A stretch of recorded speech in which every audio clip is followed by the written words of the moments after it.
not here to deny people a right. We're here to fix a wrong. They said it was over. Is it over? We're seeing something unprecedented in our island's history. We're putting aside our personal feelings about politics, our preference for a given political status, our differences in our place of birth, different languages, our differences in many ways, just to unite behind a single cause of tomorrow self-determination. We are the people of Guam who look out for each other, who respect each other, who understood that tomorrow hospitality and the half-a-day spirit was not an invitation to deny fundamental right to choose a political future. We are not dividers. We are uniters. We're not seeking to fight with others. We are promoting peace. That's why we are here arm in arm, step by step, marching, walking in the full view of our ancestors who came before us and are this moment watching us. Maila, come with us. Fanoki, Kahulu, Kalamtin. Move forward with one clear voice that will not be silenced, that will be heard here in Adeluk, over there in the federal courts, in Washington, D.C., in New York, wherever there are people who make decisions about us. They must hear the echoes of history, the cries for justice, the voices of the people who are gathered here this beautiful morning. Let them know that you are here. Are you ready? Bibagwahan! Bibagwahan! Nalagang louder! Bibagwahan!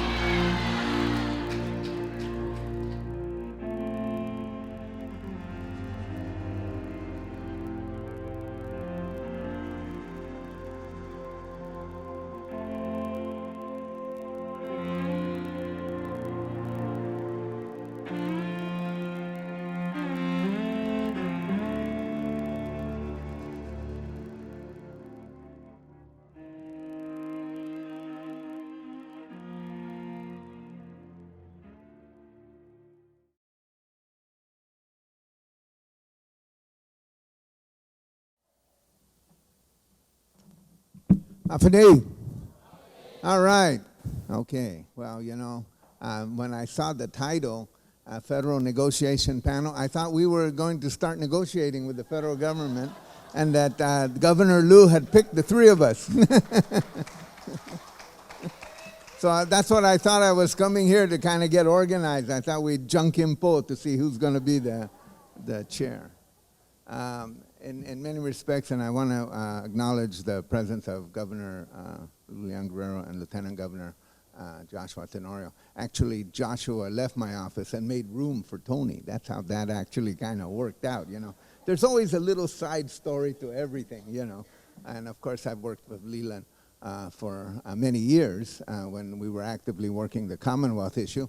And, you know, I feel like this is like the three bears, you know. Maybe the first pot of porridge was too hot. Maybe the second pot of porridge was too cold. And maybe this is about the right flavor here. I'm not sure. Of course, I absolutely respect my, my colleagues, but they are a little junior to me. So I have the, that's why I worked myself into being last in this presentation. But, you know, and recounting the experiences in that, there's, what Leland said is absolutely correct. You know, there's a lot of latent racism. There's a construct to which territories are put under. It's like if you're playing baseball, you know, and when the federal team is up to bat, the fence is 200 feet away. And then when you're up to bat, all of a sudden the fence is 400 feet away. So you can never get that home run and you can't score the runs. It seems like an unfair system. And of course, Tony is right. A lot of things happen. A lot of good things happen. Don't discount the fact that a lot of hard work went by previous governors, by previous delegates, and people in the federal bureaucracy who are trying to do their best to try to be of assistance. But it is a kind of a straitjacket. When I first got elected, I asked for an appointment to meet Interior Secretary Bruce Babbitt, which I did right away, January 1993. I was shocked. They said, okay.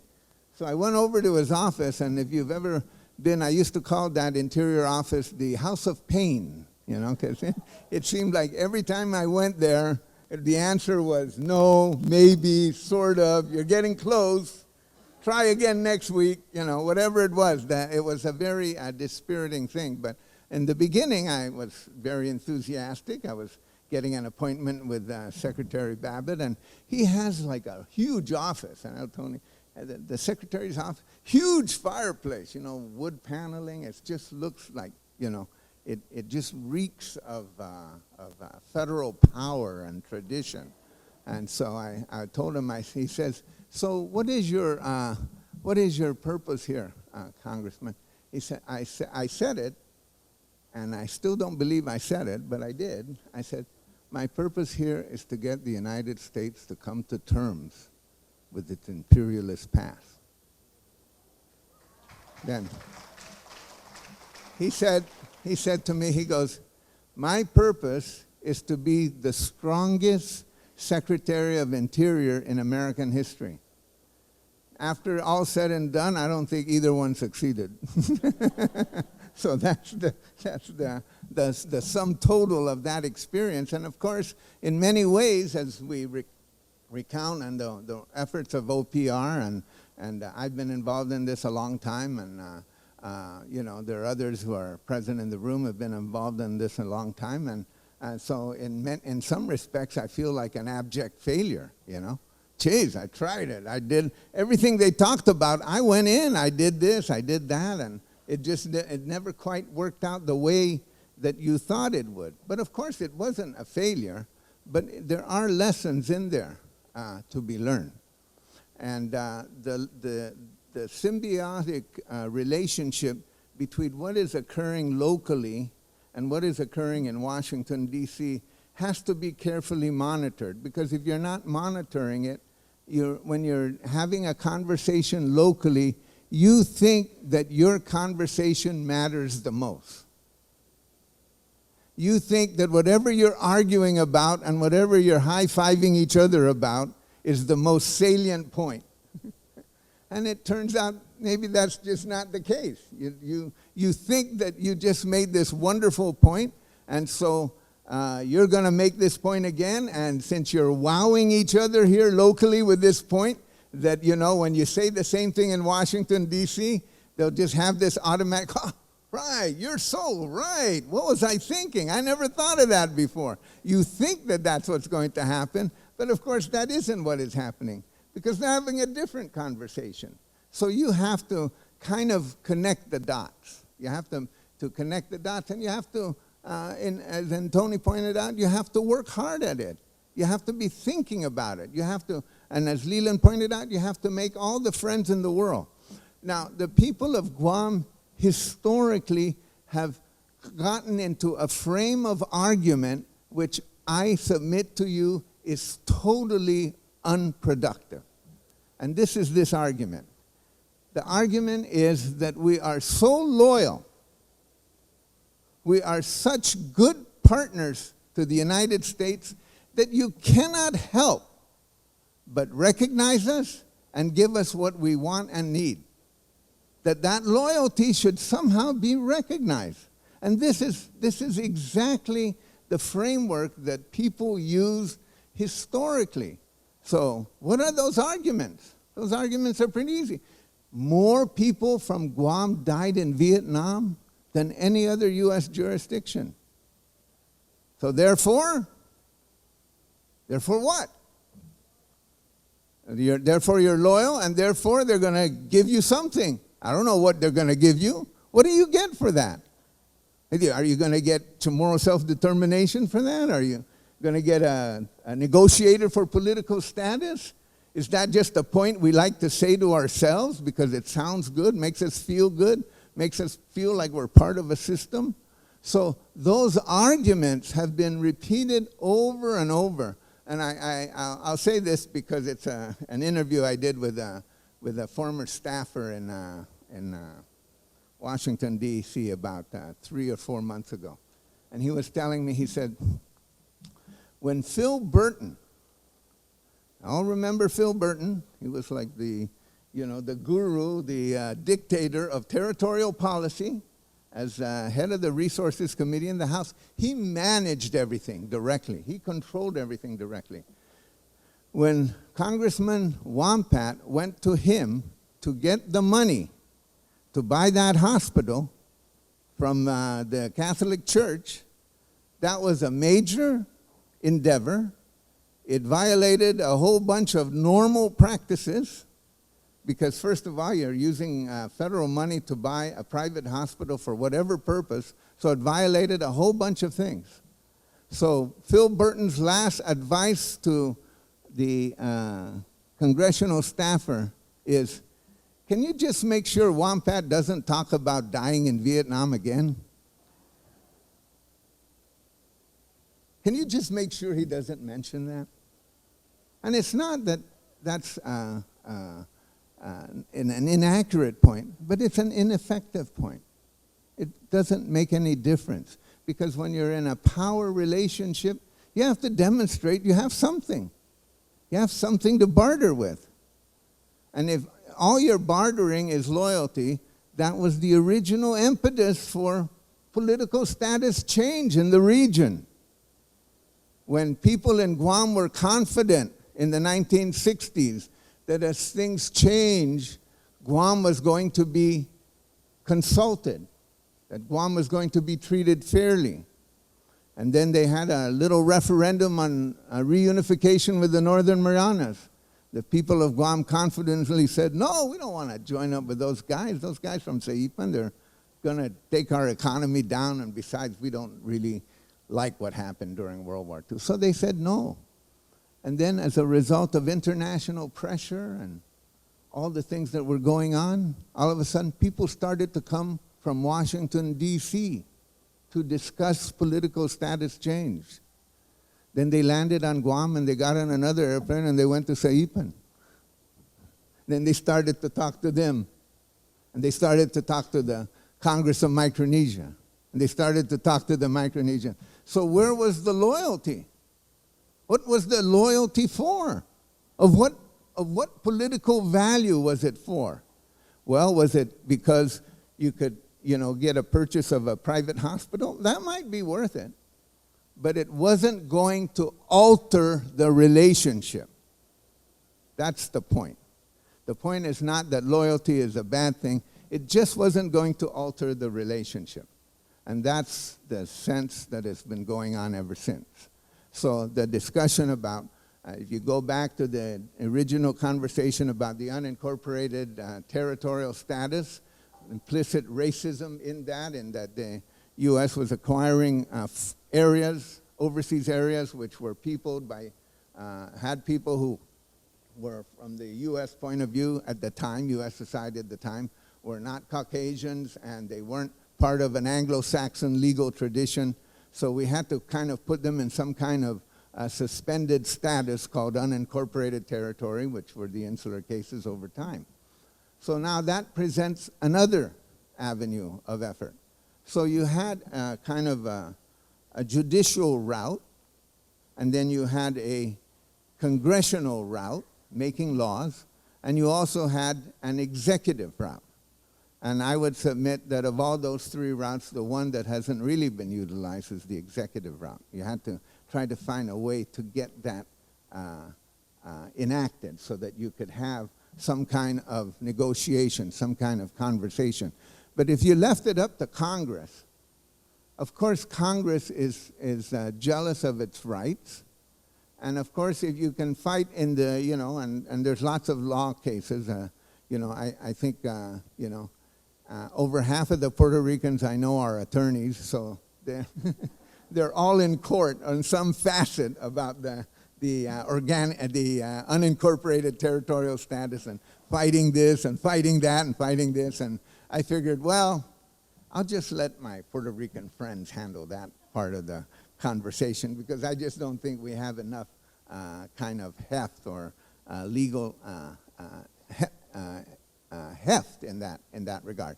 But in any event, so that leaves you the congressional route, and it leaves you the executive route. So that's the kind of the management part of it. Now, if you're, of course, over time, people, unincorporated territorial status means that Congress has like plenary power. That's the term. You can pretty much do everything they want. And so normally we think that if they can do pretty much anything they want, they'll always do bad things. Well, maybe they can do good things. Maybe they can authorize an election of Chamorro self-determination, given the right constellation of activity, given the clarity of it. It's clear that they can, that they have that kind of plenary authority. So is it a long shot? Well, it is a long shot, but we've been at this for a while, and we should take as many shots, long and short, as we can, because that's really the issue.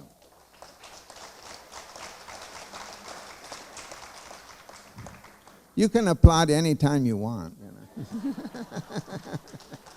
So, I'm just kidding.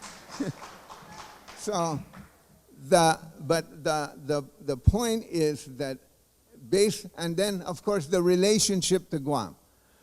If people kind of remember the original Commonwealth Draft Act, all right, and what was going on. First, there was the Constitution. Then the Constitution was voted on. It's the only time that the U.S. has ever invited the United Nations delegation to observe the election, in the anticipation that once the Constitution was passed, then the U.S. could legitimately argue that Guam will be taken off the non-self-governing list in the UN. That was a very clear part of the pattern. So they invited the UN delegation. One person was from Senegal, one person was from Trinidad, Tobago, and one person was from Syria. So that was the three-person team. So they came, and of course the Constitution lost. So once the Constitution lost, they never invited the UN back again, okay? Maybe if they have another Constitution election, they'll invite the UN back in. So the UN, so then what was the next step was to determine the self in self-determination. So that was pretty obvious. We're going to have self-determination first, then we have to decide who's the self. So the self was decided by local legislation to be the Chamorro people. Then it went into a process of, well, we're going to have a Commonwealth Act as an interim status. And then you got the word from some people in Congress, throw in everything. So they threw in everything. That was me. So everything that you could ever possibly want, they threw into this Commonwealth Draft Act. And then, of course, the strategy was, well, if that's our draft act, are we going to accept it in whole? Is Congress going to work its will on it? All those kinds of issues. So that Commonwealth Draft Act kind of limped along. Then when I got to Congress, it was my responsibility to try to move the Commonwealth Draft Act. It only had one hearing in its whole history, and that took like a lot of painful effort on my part to arrange for that hearing. I mean, Josh was there because Josh, I had Josh do a couple of unpleasant things there that he and I know about, that in order just to kind of keep the process going. And so it took a lot of effort. But we got the Draft Act, and then it was clear in the hearing that Don Young was not going to support it, and it was clear that it was going to be dead. So it wasn't going to get reported out of committee. None of that was going to happen. It went as far as it could. So then the Guam legislature went back in and then created the Commission on Decolonization. So now we're in the next step of it, right? So that's the part, the part of the Commission decolonization. COD, cash on delivery. That's how I think about it. But that's the COD process has now seemed to kind of run its course because of the court case at the Ninth Circuit. So now we're left to our own devices kind of trying to guess what would be the best strategy and still fulfill, I think, I don't think we have to go back and ask people, do they want tomorrow self-determination? I don't think we have to, but some people might think that that would be a good idea. But I think that we could go ahead and pursue that in some fashion that is not legally infirm. Or go back to Congress. Of course, maybe we have a member of Congress who's not interested in any of this, so then that's that issue as well. So who knows how this is all going to play itself out. But the point there is that in addition to all the issues that are in existence in Washington, D.C., you have local issues. You have local political issues. And you have the nature of how we talk about this issue. We talk about this issue as if our arguing amongst ourselves will reveal the most powerful argument to give. And never considering that, hey, there's other participants in this argument, There's people in Washington, D.C. Hey, have we thought about, reaching out to the UN, the international community? They have a point of view. There's all these points of view, but we're kind of in this framework where we're constantly talking to each other. And, if you go on the talk show, 4 times, champ, you're ready. Your argument is going to prevail. And so that's, and some people here have been on the talk show, 20 times, So they're triple champs, I guess. I don't know. But that's not and so you have to keep an eye on what's going on in the courts. You have to articulate a course of action in Congress. So even something like, I know the governor has said that she wants observer status or some kind of participation in that, okay? So the only vehicle that I can see to that is an amendment to next year's State Department reauthorization. So that means that whoever's in Congress has to support that idea and try to work it and put it in, and then you'll get that position. If you don't do that, it's not going to work out. So that's the kind of attention to detail and attention to how those things are worked out will actually sort of come to pass, hopefully. And of course, I support that very much. Leland has pointed out that we're the insurance policy for the military, I guess, or the U.S. here, yeah. I don't know whether it's Geico or Aetna. What do you think? I couldn't resist that. I was going to say it's Stay Well, but, obviously it's not. So we're the insurance policy for the military. The point to that issue is that the world is changing. They used to say that this area, Micronesia, was an American lake. It's not an American lake anymore. It's kind of like a river. I don't know, lots of things are flowing through it. It's no longer a lagoon. It's no longer a lake. There's a lot of influences that are going on in that process. You have to be mindful of that. If you're trying to triangulate your power and your importance, you have to kind of understand that and utilize it to your advantage. And the only way you do that is to engage the other people, to engage the Republic of Palau, the FSM. When the U.S. and Israel and the Ukraine voted against the resolution on Guam in the General Assembly, I was happy to note that the FSM and RMI and the Republic of Palau voted for the Guam resolution.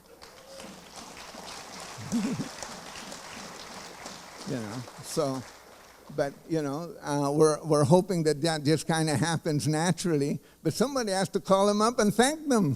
Somebody has to be engaging in them. Somebody with with the position to do that. That's the nature of kind of managing the system, having to be smart, be twice, People used to ask me, what is it like to work in Washington, D.C.? I said, it's like I'm trying to pass legislation with one hand tied behind my back.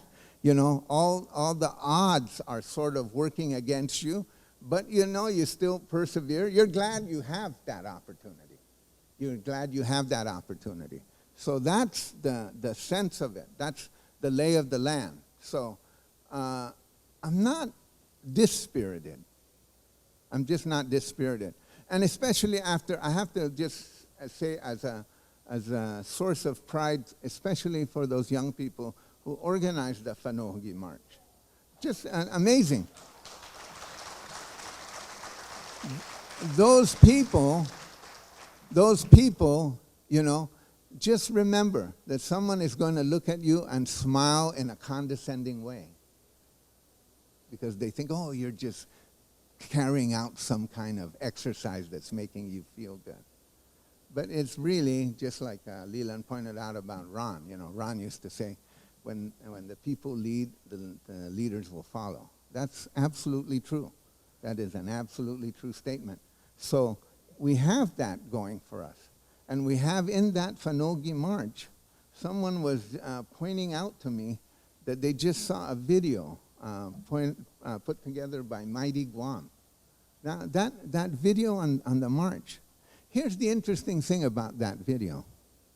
That video was put together by young Filipinos.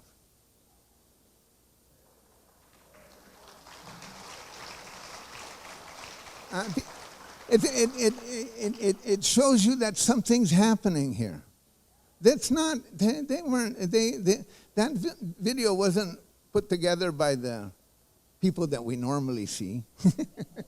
We know who they are. We know their faces. Yeah. They're on federal face recognition program right now. You show up at the airport, they know you. But these were young Filipinos, and the mother wrote a note to Narissa, because they actually come from the same Visayan community down at Santa Rita. The mother said, they have a heart for Guam. They have a heart for Guam.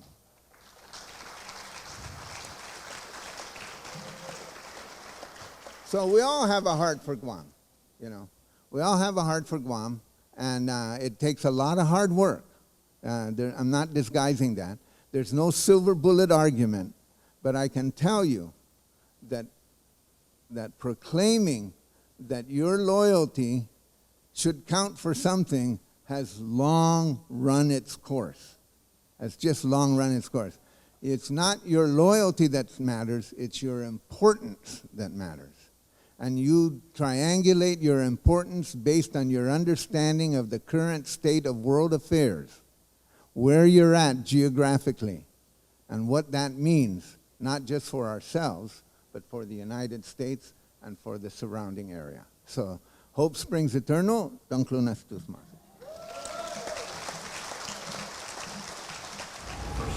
In the beginning, we were kind of struggling for issues relating to language and culture.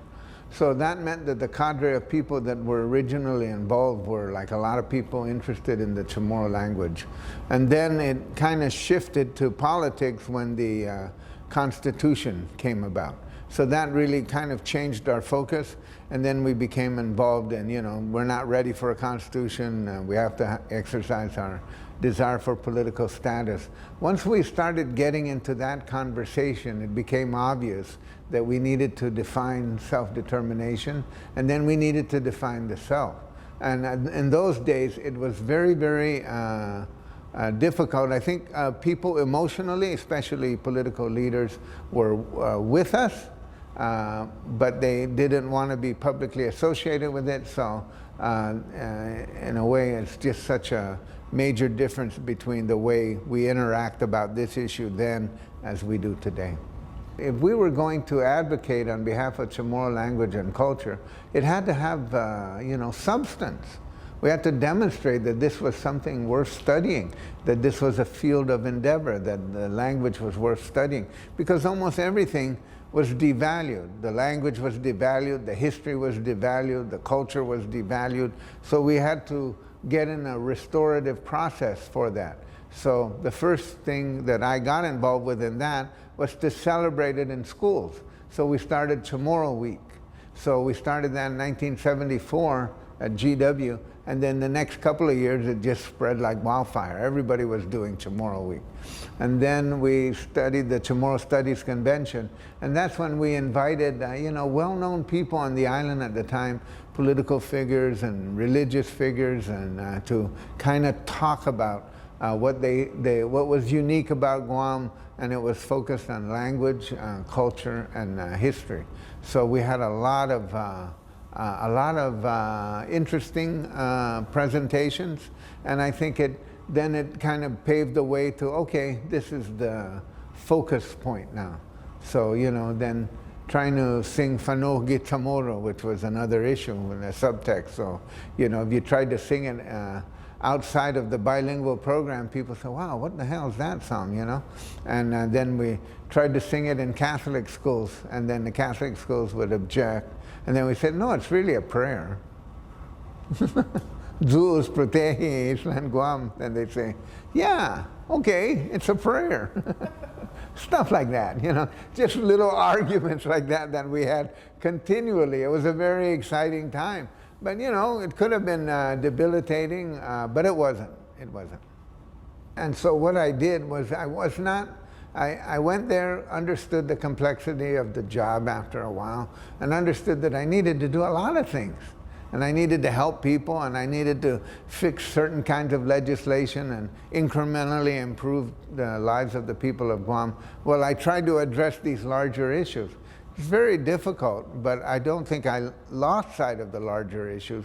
But I did, you know, try to work incrementally. I did try to solve constituent problems, you know, worked hard on them, tried to help people out with all of their little issues. And so you get involved in a lot of issues which a lot of people don't know about, don't really think about. And then a lot of people misunderstand the role of the delegate. Sometimes they think the delegate's role is just to, you know, go there and get more money and talk about Guam. So, you know, if you're in there and you're talking, I think I was interviewed because I was on armed services. You know, Clinton had bombed Iraq, so I was on Fox News. They invited me to, I was talking about it, and I guess they ran out of people to talk to. I don't know how they, so when I was over there talking about it, and then a couple people from Guam wrote me a letter saying, you know, what are you doing talking about Iraq? We didn't send you over there to talk about Iraq. We're, you know, you're acting like a big shot. Stop acting like a big shot. But I think I was managing, I needed to act like a big shot in order to do the other things. If I just did only Guam things, you know, by being a team player and by having, using what skills I had, which were, you know, to be articulate in front of a camera and to sound reasonable. And by using those skills, I could help build a kind of political capital for Guam issues. People have to understand that you're not going to argue them into change, you're not going to dazzle them into change, you're not going to present a compelling argument that's going to say, wow, I was wrong all along and now we're going to do this. It doesn't quite work that way. You have to present a case for change that says if you don't make these changes, things will happen that you won't like. So that's the, you know, it's like trying to figure out what are those things. So what do you want to put on the table? Do you want to put the military buildup on the table? Do you want to put the U.S. positioning in this part of the world on the table? Because what else do you have? You know, you're not an economic power. You're not you have no economic clout. You're not large enough in numbers to say that, you know, we're going to rally all the Chamorros in the states and in each of, you know, 400 congressional districts, and that magically that's going to create. It doesn't just. It doesn't make sense. It's not really going to happen. So the Chamorros live in the states, actually become your constituents. That's a different issue. They no longer are the constituents. So they come to you, you know, Congressman, I have this problem. Why did you go to your congressman? Well, I thought you were from Samoa, FANHITA. I want you to help me. Okay, what can I do? The Guam story about the experience in World War II. It's a compelling story. So I took a lot of time to do that. I tell the story about, you know, when the Spanish-American, 100th anniversary of the Spanish-American War. I tell the Guam story about some unique thing that was going on in Guam, you know. Anything that would kind of piggyback off of attention that you could generate. So you know, so sometimes you would tell stories of loyalty, sometimes you could tell stories of betrayal, you know, but always in mind that you were telling a story. Now, to understand how people in Washington, D.C. make policy, especially how they divide resources, is they think of it as like taxpayers. So, since the people of Guam are not federal income taxpayers in their point of view, then we really have no role in kind of making a claim that we should be treated the same as every other American. So you have to go at that a little bit gingerly, you know, because they'll say something like, well, I wish I was like you. I don't pay taxes and I still get money. And then I would tell them, you are like me. You know, Kentucky gets twice as much money from Washington, D.C. as they put in, you know, so and tell them that, you know, it is true. So, you know, you have to kind of like balance that story off by telling the whole story about, you know, what is the relationship between money that's sent to Washington. Here's the net losers. The net losers are New York and California. They're putting in tons of money into D.C. and they get maybe 80% back. They're the net losers. They're the ones who should be complaining. But ironically, they come from states that are most likely to have representatives that are friendly to you. Yeah, sure. Yeah, wow, but, you know.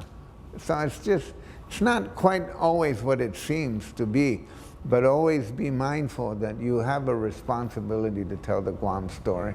And you have to tell the Guam story to everybody. You just don't tell the story to people that you like or people that will listen to you. At some point in time, you have to confront the disagreeable. If you're upset with the military, you have to confront the military. If you're upset with, you know, Department of Public Health, not that you should be, but let's just say you were, then that you have to go and you have to confront them. So those stories, but in doing so, you're doing so out of principle, not out of anger.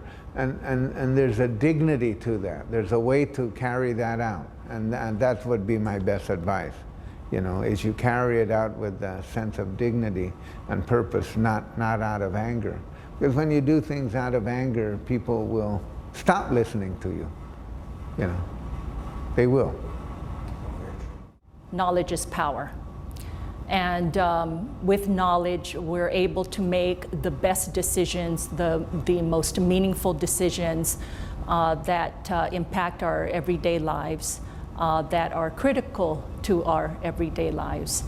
And when we talk about our quest, our advocacy, our fight for self-determination and for decolonization, we all have the responsibility. We have the obligation to inform ourselves. There is a lot of information that we have that is accessible by our community. For myself, I know that this has been an issue that has been ongoing for decades. I remember, I believe, being in high school and having people come in and talk with us and sharing issues and concerns and informing us. And obviously, we are now here in 2019, and we are again at a point where critical information, understanding our history is that important in order to make those meaningful, profound decisions. When I talk about knowledge, it's the knowledge about, again, our history, the history of Guam, the history of the Chamorro people, Guam's political history, We need to understand also the efforts that have been made over the decades, even prior to the Organic Act, as we heard about in the conference, when Chamorro struggled and endeavored to self-determine.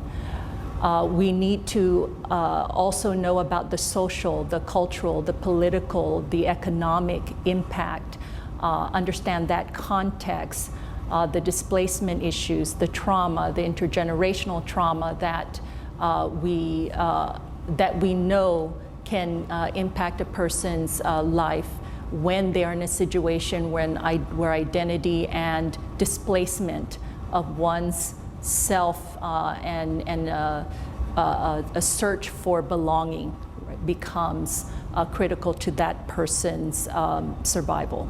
The experiences that other island nations have shared with us, other territories, is also very critical to increasing our knowledge base. We want to learn and should learn from the successes, what would be considered the weaknesses, maybe even the failures in their struggle, also their advocacy, their fight for self-determination and for decolonization. And all of those are turning points for us. And so in that context, all of this information becomes that much more valuable to us in order to make those meaningful decisions. And so I consider knowledge and the gaining of knowledge as being significant and one in which is absolutely necessary for us to exercise and make those decisions and determinations that we believe are just and right for ourselves and our people of Guam. Our quest, our advocacy, our fight for self-determination and for decolonization is not a new one. And we're constantly reminded about that, and it's important for us to remember that. I also believe that this conference has inspired, has motivated people to reflect, to pause, to understand why it is important for us to actively engage in however way a person feels comfortable. So it could be the march, it could be being involved in the protests and other activities, or it could be the individual one-to-one discussions that people have with their family members or with their friends. So that is all important. And I also believe that this conference has given us some pieces of information that allow us to engage in very thoughtful discussion and dialogue amongst ourselves about strategies and approaches that are traditional, but also outside of the box, right? Creative thinking, because this is, again, not a new endeavor. And it is so important for us to be able to keep the momentum, to persevere, to have hope, and to be committed until we reach and gain our self-determination and are successful in decolonization efforts. It is so important for our youth, our young adults, to take the time and to understand their responsibility also and their obligation to inform themselves.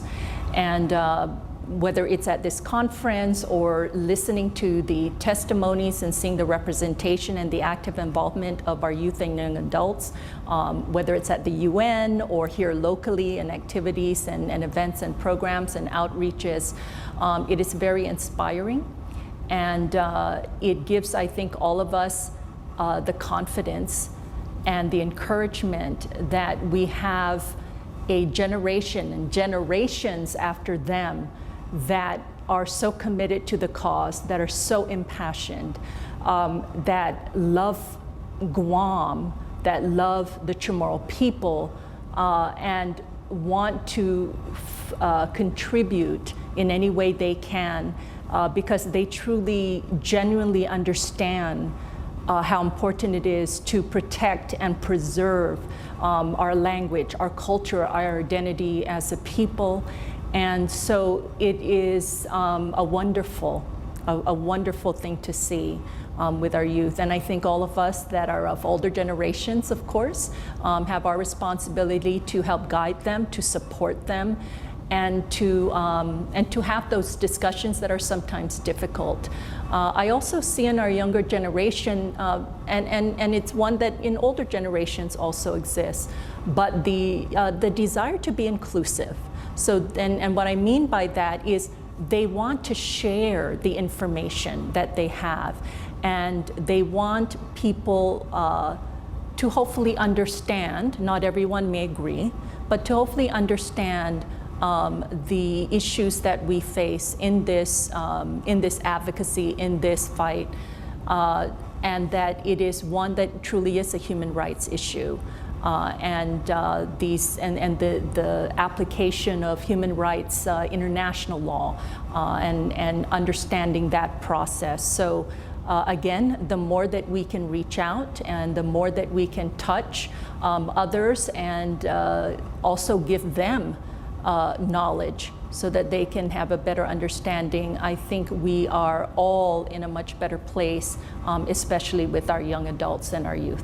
I would tell our young people, especially those who are new to the cause, to the advocacy, to the struggle, that not to be afraid and have courage, and not to feel ashamed or afraid to ask questions, and that whether they agree or disagree, to voice their concerns, voice their issues, ask those questions, but also feel confident in who they are, because we all know who we are. We don't need other people to tell us who we are as a people, and be able to stand up and know that all of us come together as one to support each other, and even though we may not be in the same physical space.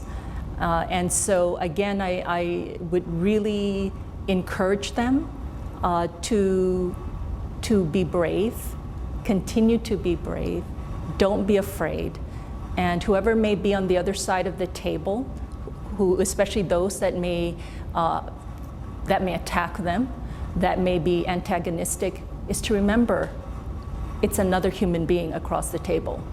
And we all have within ourselves the power and the strength to convey, to communicate, and to advocate for self-determination and for decolonization.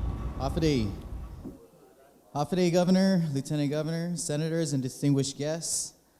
These past 2 days have been power-packed with information and inspiration. My mind and my heart are full from the contributions of knowledge, both locally and from across the ocean.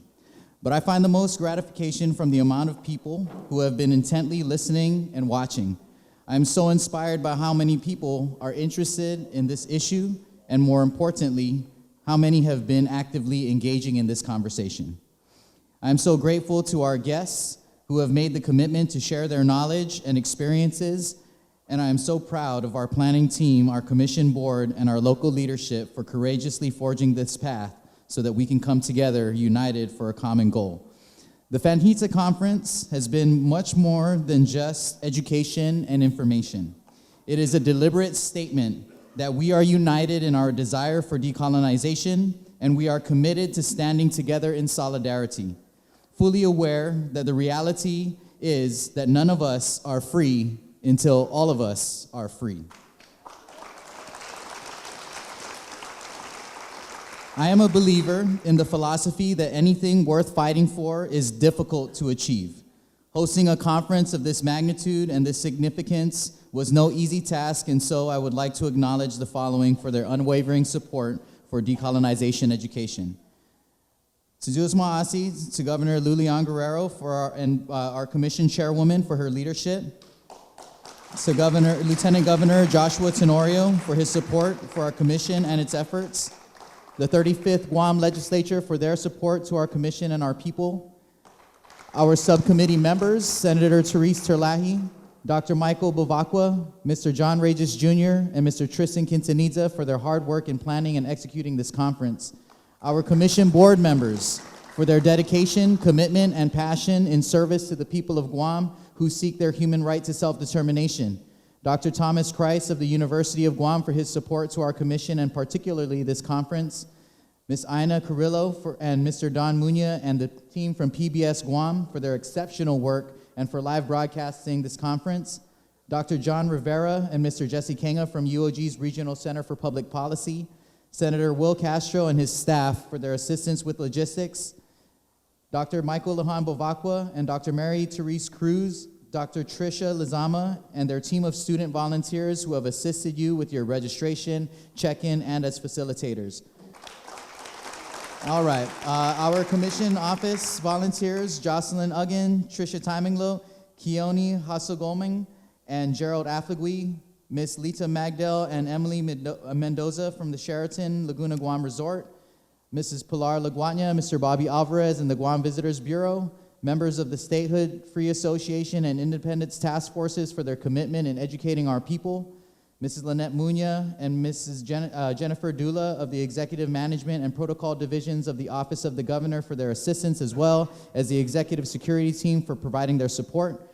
Our guest panelists who have traveled from their home islands and homelands to be with us and share their experience, expertise, and knowledge as we continue to work in this quest to self-determination and decolonization.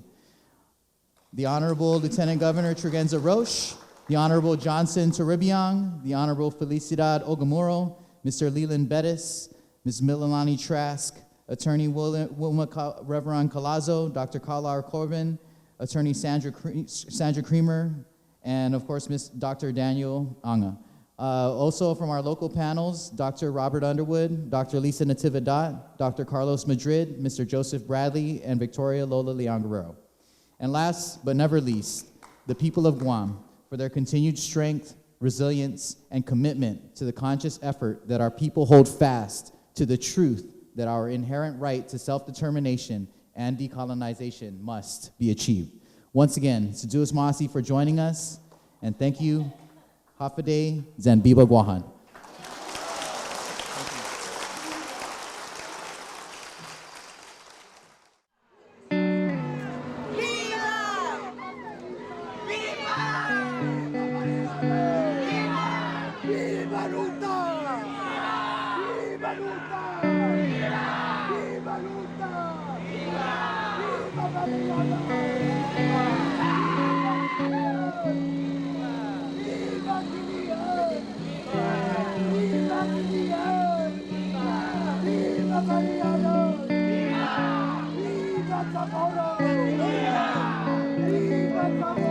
Viva!